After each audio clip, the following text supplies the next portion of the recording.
सबसे पहले माननीय मुख्यमंत्री जी बहुत जल्दी आ रहे हैं, मौसम खराब कर दिया है, ये इसको नहीं देखते हुए माननीय मुख्यमंत्री जी का आप लोग इंतजार करें, वो बहुत जल्द आप लोग के बीच आ रहे हैं।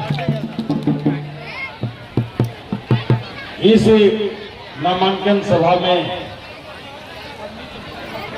आए हुए हमारे तमाम बुजुर्गों, नौजवान दोस्तों, माता बहनें, हमारे इस सभा को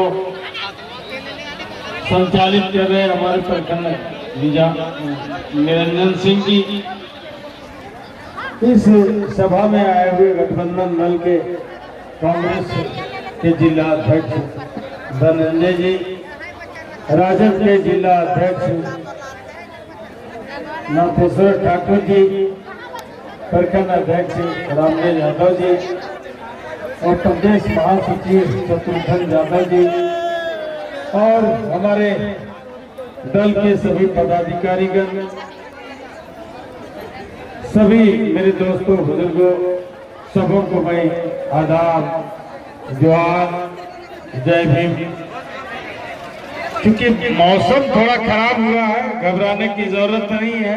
अगल बगल जहां भी जगह मिले लोग वहां पर बचने का काम करें।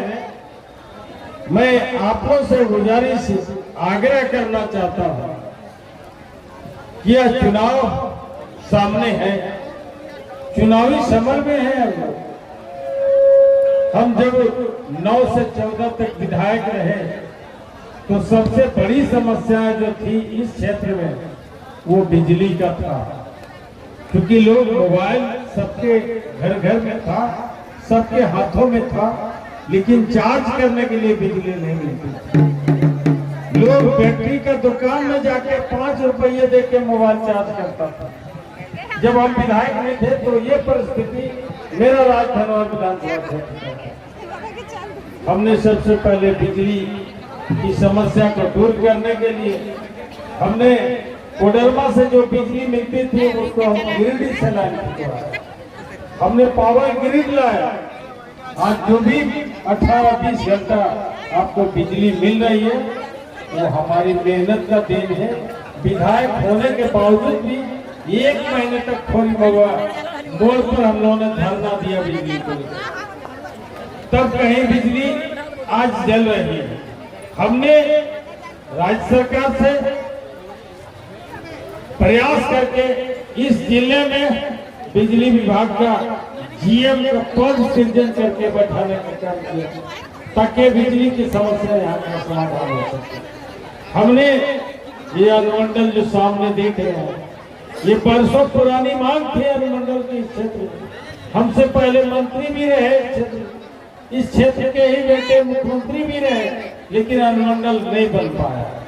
हमने अनुमंडल बनवाया माननीय हेमंत सोरेन जी के सहयोग से। इस क्षेत्र के जितनी सड़कें खराब थी उस सड़कों को हमने PWD रोड बनवाया, यहाँ तक कि बिहार को भी जोड़ने का काम किया। हमारे जितने आंदोलनकारी थे वो जंगल झाड़ से आते थे, हमने तीसरी और गांव के जंगलों में भी हर गांव को सड़क पहुंचाया, पक्की सड़क को। हम लगातार प्रयास किए कि इस क्षेत्र का विकास हो, जबकि हमारे अनुकूल नहीं थी उस समय में। उस समय में 4 साल ही हम विधायक रहे, 1 साल तो राष्ट्रपति शासन में ही चला गया। इस विकट परिस्थिति के बाद भी जितना हो सका हमने कोशिश किया कि इस क्षेत्र का विकास हो। हमने प्रयास किया था कि नवागढ़, चट्टी, घोड़थम्बा और पीहरा प्रखंड बने। अगर 2 दिन आचार संहिता नहीं लगता, 2 दिन पहले शनिवार को ही लग गया था, सोमवार को कैबिनेट था। अगर 2 दिन के आचार संहिता में लगता तो नवागढ़, चट्टी, घोड़थम्बा, पीहरा प्रखंड भी बना होता। ये सब काम हमने कराने का प्रयास किया। अब अगर आपके मत से मैं पुनः विधायक बनता हूं, ये गारंटी है कि हमारी सरकार बनेगी। ये अनुमंडल नहीं, ये जिला बनेगा। क्षेत्र का, क्योंकि हमारे लड़कियों के लिए, पढ़ने वाली लड़कियों के लिए कोई कॉलेज नहीं है। अगर हम जीते, हमारे क्षेत्र में इंजीनियरिंग कॉलेज नहीं है, डिग्री कॉलेज नहीं है। एक कैबिनेट में पास हुआ है, तीसरी में डिग्री कॉलेज खोलने जा रहा है, लेकिन इंजीनियर कॉलेज, हम बीएड कॉलेज इस क्षेत्र में जरूर बनाएंगे। नौजवानों के लिए, उसके रोजगार के लिए कल कारखाने हम खुलवाने का जरूर प्रयास करेंगे। इस क्षेत्र में जो किसान है हमारे, वो किसान बारिश पर ही उसकी खेती निर्भर करती है। अगर बारिश नहीं हुई तो खेती नहीं होता। हर खेत में पानी पहुंचे, इसका प्रयास हम जरूर करेंगे। आप लोग को विश्वास होगा कि हम काम करने वाले शख्स हैं। हमें जो मौका मिला था आपने दिया था, हमने काम करके दिखाया है। मेरे बाद भी तो विधायक बने, आप उसकी उपलब्धि एक भी हमें दिखा है। या पहले भी इस क्षेत्र में मंत्री रहे, मुख्यमंत्री रहे, उसकी उपलब्धि कहीं हमको दिखा है। ऐसा कुछ नहीं है। उन्होंने कभी इस क्षेत्र का विकास करना नहीं चाहा। मैं लगातार विकास करने का प्रयास किया हूँ। अगर पुनः मौका मिला तो इस क्षेत्र को रोजगार मुखी क्षेत्र बना दूंगा। ये क्षेत्र में हमारे नौजवान जो बाहर जाते हैं, वो जाने का जरूरत नहीं पड़ेगा। रोजगार का सृजन जरूर कराएंगे। तो मैं तमाम लोगों से आग्रह करता हूँ, मौसम थोड़ा खराब है, इसलिए हमें आना पड़ा सामने में। माननीय मुख्यमंत्री जी का सूचना तो मिला है, हेलीकॉप्टर उड़ चुका है, वो कुछ देर में आएंगे। तो जाएंगे नहीं, माननीय मुख्यमंत्री का बात सुन लेंगे, क्योंकि हमारे सरकार ने ऐसे काम किए हैं। मैया समान योजना से हर घर में 1000 रुपया पहुंचाने का काम किया। अगर वो 5 है तो 5000 घर में हर महीना आ रहा है। उन्होंने सर्वजन पेंशन योजना लागू किया। जो लोगों को बीपीएल सूची में नाम था, उसमें से 15-20% लोगों को ही पेंशन मिलता था।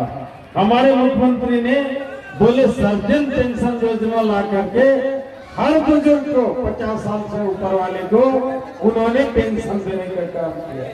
उन्होंने बिजली बिल उन लोगों का ज्यादा था बकाया, कि एक बार अभियान चला था कि जो बीपीएल परिवार के लोग हैं उनको फ्री में बिजली दिया जाएगा। सबके घर में बल्ब लगा दिया, मीटर लगा दिया, कनेक्शन लगा दिया, लेकिन उसको कॉल से कनेक्शन नहीं किया। और वहां रिपोर्ट दे दिया कि हमने इतने घरों में, हजारों घर वैसा थे जिसके घरों में हमने बिजली का लाइन दे दिया। अब बिजली जल नहीं रहा था, लेकिन बिल चालू हो गया था। वो बड़ा एक बोझ था गरीबों के लिए कि बगैर बिजली जलाए उनका बिल बना हुआ था। 50,000, 60,000, लाखों का बिल बकाया था, जिसको हमारी सरकार ने वो बिजली बिल माफ कर दिया।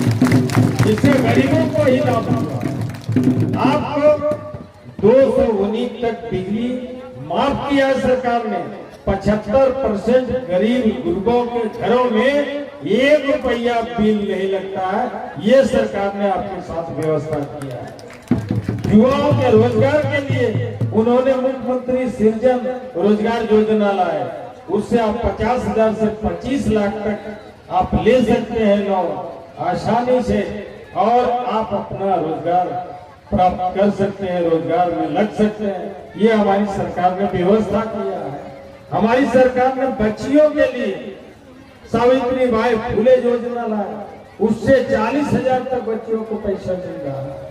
हमारी सरकार ने बहुत ऐसे कार्यक्रम जो हमारे गरीब के बच्चे पढ़ नहीं पाते थे, उसके लिए गुरुजी क्रेडिट कार्ड योजना लाए, और ताकि वो गरीब का बच्चा मैट्रिक के बाद वो आगे भी पढ़ सके, इसलिए 15 लाख तक लोन उसमें भी मिल रहा है, ताकि गरीब का बच्चा भी डॉक्टर, इंजीनियर और IAS IPS बन सके। उसका भी व्यवस्था हमारी सरकार ने किया है। हमारी सरकार ने लगातार ऐसे योजनाएं लाए वो लगातार प्रयास करती रही कि गरीबों के घर में कैसे विकास का योजना चले, कैसे पहुंचे।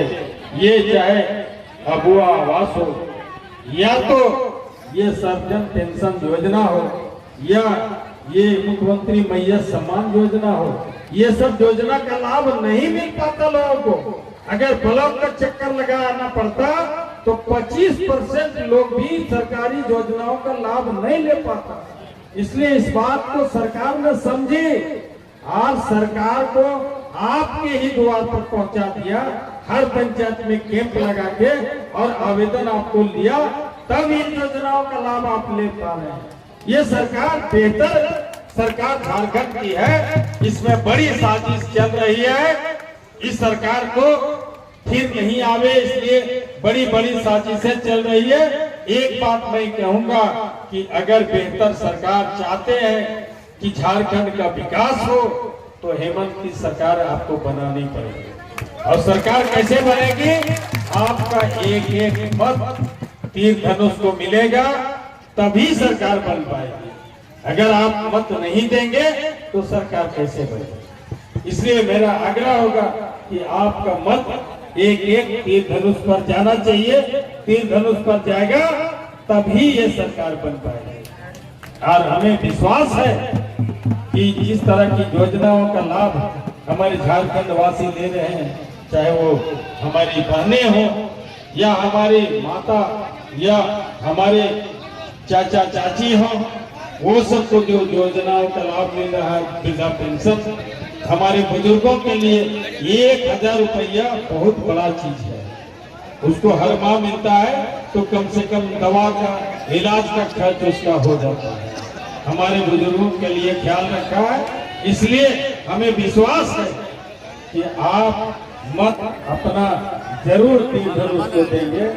क्या सरकारी योजनाओं से आप तमाम लोग खुश हैं? हाथ उठा के बताइए, क्या आपका मत तीर धनुष को मिलेगा? क्या पैसे से जो मत खरीदना चाहते हैं, उसके पैसे के बल पर आप अपने मत को बेचेंगे? ये हमें विश्वास है कि जितने भी धनाढ्य लोग हैं वो चाहते हैं कि पैसे से हम मत खरीद लें, लेकिन कभी भी झारखंडी जनता का मत पैसे से नहीं बिकेगा। ये हमें पूरा विश्वास है कि कोई भी नहीं खरीद पाएगा। और अपना मत लोग हेमंत जी को जरूर देंगे, हेमंत जी की पुनः सरकार बनाएंगे, ये हमें विश्वास है। तो मौसम भी ठीक हो रहा है, ऊपर वाला भी साथ दे रहा है, इसलिए सामने आ गया। मैं मुख्यमंत्री के सामने आते, लेकिन इसलिए आ गए कि शायद मौसम ज्यादा खराब हो जाए तो आप लोग चले जाएंगे, मजबूरी हो जाएगी, इसलिए हमें आना पड़ा। इन्हीं चंद शब्दों के साथ आप तमाम लोगों को बहुत बहुत धन्यवाद, शुक्रिया। जय हिंद, जय झारखंड।